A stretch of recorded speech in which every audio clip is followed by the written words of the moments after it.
otakus, and welcome back to my channel. So I know haven't really done any videos lately, and I'm sorry for that. I've just been, if you go to my main channel, it'll explain everything because I don't want to have to explain everything. Short story, the short version is I've fallen down a massive hole of depression where I don't want to do anything at all but sleep and cry and listen to music. And I've been stressed with everything and just not wanting to put up with anything. But go to my main channel, it'll explain everything, and yeah. So I just uploaded a new video today. This won't be out for a while, obviously, because I still have some videos to upload. But as you all know, I have been obsessed with Corpse Party. Now I'm actually obsessed with One Punch Man, which is great. But I'm obsessed with Corpse Party and One Punch Man, so I thought I would do some theories about both of those, but kind of make separate videos, which obviously. So first things first, we're going to be talking about Corpse Party and some head scratchers about it, if you're confused. I watched Asman play Corpse Party a few weeks ago, and I watched all of them. I watched I watched Blood Covered, and then I watched Book of Shadows, and then Blood Drive. I didn't bother to watch Dead Patient 2, or Corpse Party 2 Dead Patient, because I don't think it has anything to do with the story, but I think I might check it out just to see how it kind of relates, maybe. I have no idea. So, without further ado, let's get into it. It's not very long, so hopefully this will be long enough to post. But yeah, these are just kind of all the confusions that you get if you watch Asman play Corpse Party. If you don't, go watch his videos. Go watch him play Asman or any other anime games. He is amazing. And yeah. In Book of Shadows, Yui chapters involve Sachiko's mother's ghost obviously trying to kill her. In the beginning, an old woman tried to give Yui a charm to protect her, showing her as a good person or a ghost. Yeah, in some lines of the dialogue says the ghost is an old woman. Is this a bad translation, or is this supposed to mean that the old woman who tried to help Yui is now trying to kill her alongside with Sachiko's mother? Manika Sachiko, the old lady, was trying to help Yui, not kill her. Whatever case of the old lady being bad must have been an unreadable narrator from her part. So she was just trying to help her be protected from Sachiko's mother and not kill her. What the hell happened at the end of the Book of Shadows? It's a sequel hook for Blood Drive. To clarify actual events, Hinoi prevent her sister Ayumi from suffering of the backlash of the spells casted at the cost of her own life.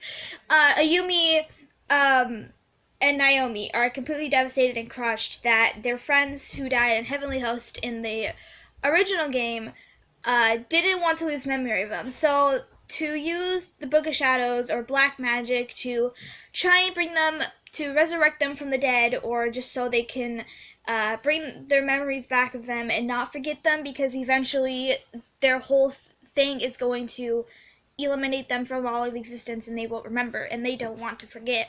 So Ayumi and Naomi go to Sachiko and Yoshi's estate, I guess, and performed a ritual and tried to bring Mayu back to life. They started with Mayu. They tried to bring her to life, and it didn't work out, and it ended up backlashing at both of them. And Mayu eventually, it worked, but she didn't have a face, because the face of the people who died are blacked out. So she came back to life, went crazy, and it just exploded. And then Ayumi had red patterns on her arms, her legs, her thighs, her neck, and it just started cutting open and squirting out blood, and was almost dead when Ayumi's older sister Hinoi came and protected her sister in the cost of her own life, which made Naomi run out with Ayumi, take her to the hospital, where she was in the hospital for like roughly 4 months, I think. I forgot about it a little bit. But that's kind of what happened in the actual like beginning of Book of Shadows. Yeah. In Blood Cover, Naomi and Seiko encountered a bucket of yellow congealing liquid, which was probably pee. In Chelsea and Yuka's POV, point of view, the bucket is empty. Now, Yuka needs to pee for a good chunk of the story, but not once does she pee in the bucket, nor does anyone else. Why is there a pee bucket in Naomi and Seiko's point of view, but not in Satoshi and Yuka's? Red herring, is what it says. There's a good number of students wandering through Heavenly Host, given Mayu's remains found by Seiko and Naomi's point of view, but that actually happened in Yoshiki and Ayumi's point of view, and it was one of the dead students found here. It was probably one of the dead students found there. So if you haven't watched the main game, obviously it goes back and forth between other people's point of views, because there's, I guess, with Corpse Party and Heavenly Host, everyone is in like separate dimensions, I guess, because the Heavenly Host Elementary School is like built on a different dimension, and like your friends are there, just in another dimension of the place that they're in. You first start out with Seiko and Naomi's point of view, and their starting point of view, and they found a bucket with pee in it and all that yada yada. And then I think and they encountered Mayu's splattered body first, but when you get to Yoshiki Kishinuma and Ayumi Shinozaki's point of view,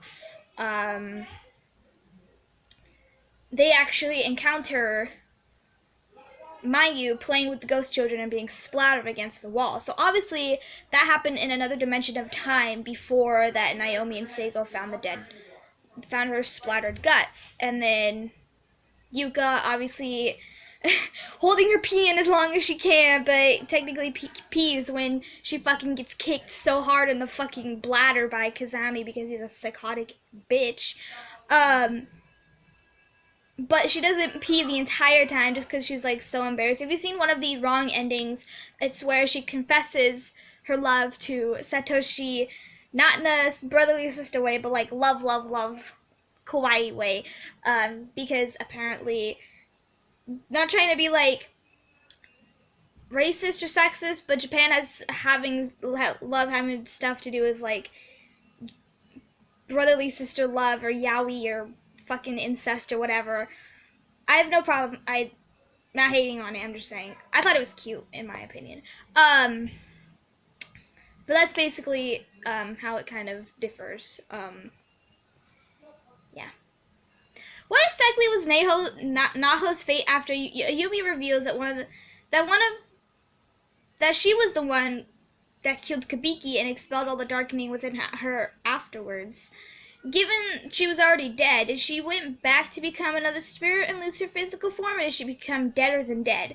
The most likely scenario is not that she only lost her physical form, but she is doomed to live in pain and regret, like the other victims, due to realizing that she's the one who killed Kabiki under the possession of the darkening.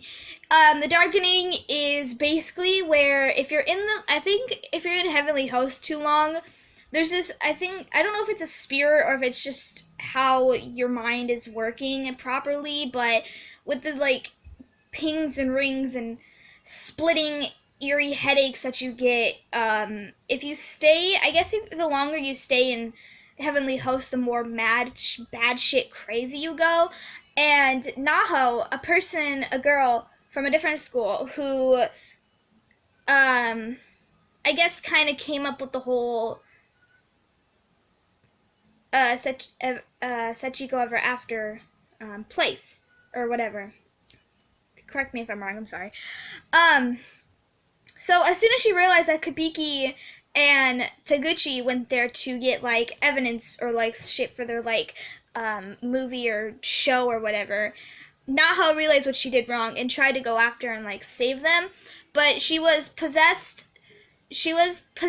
by the darkening, where she just fucking went crazy and killed Kabiki. And so she doesn't have her physical form, but the form of what she like what her body has, just not herself, just the whole darkening. So she's like erased from existence, and the darkening has taken over. And then you find her in Ayumi and Yoshiki's point of view, and they talk. Ayumi, I guess, somehow like snaps her out of this like fucking crazy ass mode, and actually reveals to her that you killed Kabiki. It's your fault that she's dead, because you find their corpses in a closet, in the custodian's closet. And then she realizes this, I think, by like her old diary or something like that. And then she just kind of like disappears from existence. So yeah. In Book of Shadows, Ayumi is possessed by multiple spirits, seeing her as their only hope of escape. If Ayumi were to escape Heavenly Host while possessed by the spirits of people that already died there, like Mayu, Morishige, Yui, and Seiko, what exactly would happen? Would other people remember they existed? Escaping while being possessed by multiple ghosts, or even a single ghost, would be impossible, because the cast wouldn't know if they have to chant for Ayumi herself, or for each ghost that inside her, and maybe one more for Ayumi herself. I don't know how to explain that more, so I'm just going to leave it at that. I'm explaining the ones that I personally can physically explain a little bit in the backstories, because I've seen Corpse Party a lot. And sorry if you hear background noise, that's my brothers. After the events of first Corpse Party True Ending, why did Naomi think about showing her mother literally anything on Morishige's phone? I mean, she and Satoshi should still probably have it. And that phone is filled to the brim with pictures that would have served as proof that they were telling the truth about what happened to Heavenly Host, including the group photo he took before they did the ritual. A normal person looking at the photo would stop and question why 3 people's faces have been replaced with a black void. It doesn't even need to be Morishige's phone. Hell, Naomi has a picture of Seiko on her phone. Why didn't she show that to her mother? It's possible that she did, but why I suggest the group shot is because one face can be brushed off as easily as a glitch or something, while 3 faces seem less of a glitch and more something like done purposely. My theory is thus anyone who survived Heavenly Host sees the deceased pictures with black holes for faces, because those people don't exist anymore. But they're still remembered by those viewing them. Anyone else, like Naomi's mother, would look at the photo and just see a blank screen. So obviously, people who die in Heavenly Host, they are erased from existence in the real world. If you escape Heavenly Host, everyone who remembers them does not remember them at all. It's like they've never existed. The people who survived, though, do remember everything that happened, but the pictures that they have of, like, everybody that died there, like Mayu, Seiko, Morishige, and Miss Yui, their faces are filled with a black void because they have been erased from existence. Anyone else who probably would have seen them would think that they photoshopped it, or it's glitched, or something's wrong with the phone, so it's impossible to tell them to know that they existed at one point. Because I also think in Book of Shadows or Blood Drive or something like that, Naomi went crazy because she knew what happened there. She knew that, Seiko, her best friend, died, and nobody believes her, and her mother thinks that she had just gone batshit crazy and has her take, like, all these medications, and, because Naomi just went crazy and saying that nobody will believe her because it's the truth that Seiko was a real person, but nobody knows, and it's just a very, very sad game, but it's still really good, and I want you guys to go watch Asman play it. He played all of the games of it, and it's really, really great. But that is basically all. I've explained as much as I could. If you're new to my channel and you love anime as much as I do, be sure to subscribe button, give us a thumbs up. Also hit the bell so I videos, which is every Wednesday. I love you guys. Thank you so much for everything. My brothers are being noisy. And I'll talk to you later. Bye.